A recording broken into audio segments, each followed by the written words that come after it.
सक्यो। अब चाहिँ यसरी डाडुले हातले राखेर हुन्छ है, फेरि पातलो पातलो राख्दै जाने।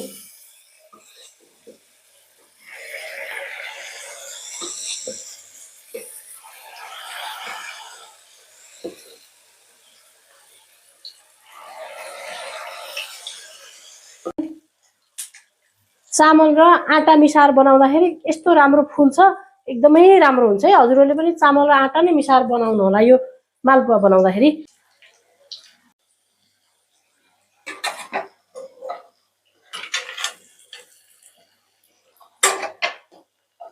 साँच्चै प्रसाद भनेपछि त कस्तो नै राम्रो, कस्तो नै मिठो होला जस्तो बन्यो। हेर्नुहोस् त कति राम्रो बन्यो, कस्तो राम्रो फुलेको छ। स्वस्थानी माता त अब त खुसी हुनुभयो। माता खुसी भएपछि हामी पनि खुसी, घर घर सबै खुसी है। ल हामी सबैको घर घरमा स्वस्थानी माता आउनु भएको छ नि त। त्यसो त हामीले स्वस्थानी मातालाई आजदेखि बिदा गरेर पठाउँदैछौँ। उहाँलाई चढाउने प्रसाद मेरो तयारी भइसक्यो मालपुवा। हजुरहरूले पनि तयारी गरेर चढाएर उहाँलाई बिदाई गर्नु होला है त। त्यसपछि सँगै उहाँको प्रसाद खामला बाँडेर बाई बाई, सिउ सुन।